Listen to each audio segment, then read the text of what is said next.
જય સ્વામિનારાયણ, જય શ્રી કૃષ્ણ।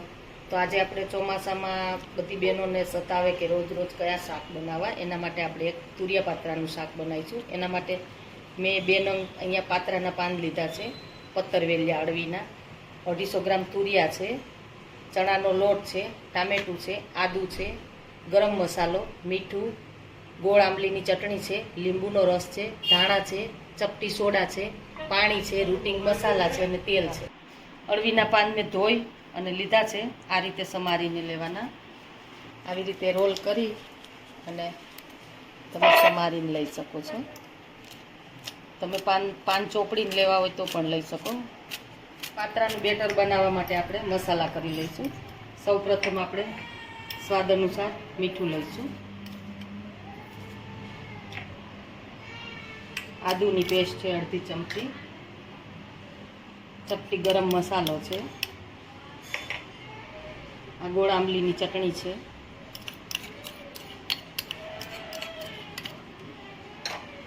અડધા લીંબુનો રસ છે,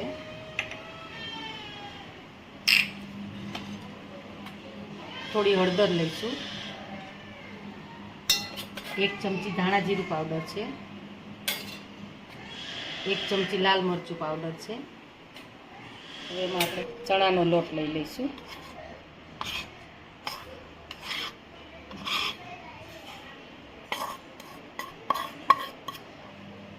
મિક્સ કરીને આપણે બેટર તૈયાર કરશું। 1 ચપટી મેં સાજીના ફૂલ લીધા છે, એની ઉપર આપણે થોડું પાણી લઈશું અને હવે મિક્સ કરો। આપણે ગ્લાસની અંદર તેલ લગાવી અને ગ્રીસ કરી લઈશું। હવે એની અંદર આપણે આ બેટર લઈશું,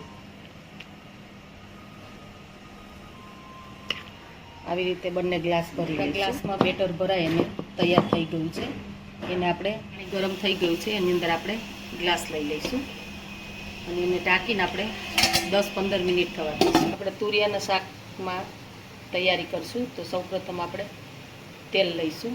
આપણે શાક માટેનું તેલ ગરમ થઈ ગયું છે, એની અંદર આપણે રાઈ જીરુંનો વઘાર કરીશું, હિંગ લઈશું, 1 સૂકું લાલ મરચું લઈશું, 2-4 પાન આપણે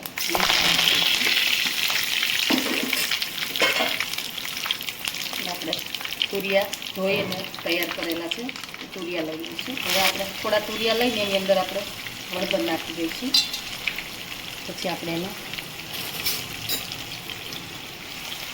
બીજા તુરિયા લઈ લઈશું,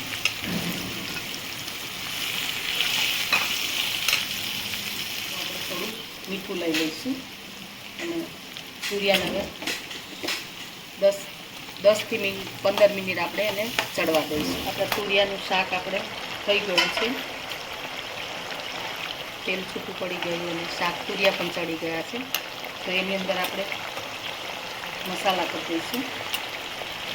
1 ચમચી ધાણા જીરું પાવડર છે, 1 થી 1.5 ચમચી આપણે મરચું પાવડર લઈશું, કાશ્મીરી લાલ મરચું પાવડર છે। તમે લીલું મરચું ખાવું હોય તો લીલા મરચાંનું એટલું પણ બનાવી શકો। શાક ટામેટું લીધું છે, ટામેટું એડ કરીશું, મિક્સ કરી અને થોડું આપણે પાણી લઈશું, કારણ કે પાત્રા આવશે ને આપણે એટલે થોડું આપણે રસો જોશે। હવે ઢાંકી અને 5 મિનિટ રહેવા દઈએ। તુરિયાનું શાક તૈયાર થઈ ગયું છે આપણું। હવે એની અંદર આપણે પાત્રા લઈશું, પાત્રાને મેં નાના નાના કટ કરી લીધા છે, એક વઘાર ઉપરથી કરેલો છે આપણે, તો એ આપણે એડ કરીશું, આનાથી સરસ શાકનો કલર અને સરસ આવશે। હવે આપણે થોડા લીલા ધાણા નાખી દઈશું, તો તૈયાર છે આપણું તુરિયા પાત્રાનું શાક। હવે આપણે એને સર્વ કરીશું, તુરિયા પાત્રાનું શાક બાઉલમાં લઈ લઈશું। તુરિયા પાત્રાનું શાક, અને મારે 1 રોલ વધેલો હતો પાત્રાનો, તો એ મેં વઘારી અને એની જોડે તૈયાર છે આપણું તુરિયા પાત્રાનું શાક। એને તમે રોટલી, પરાઠા કે રોટલા સાથે ખાઈ શકો છો। તમને અમારો વિડીયો ગમે તો કોમેન્ટ બોક્સમાં જરૂરથી જણાવજો।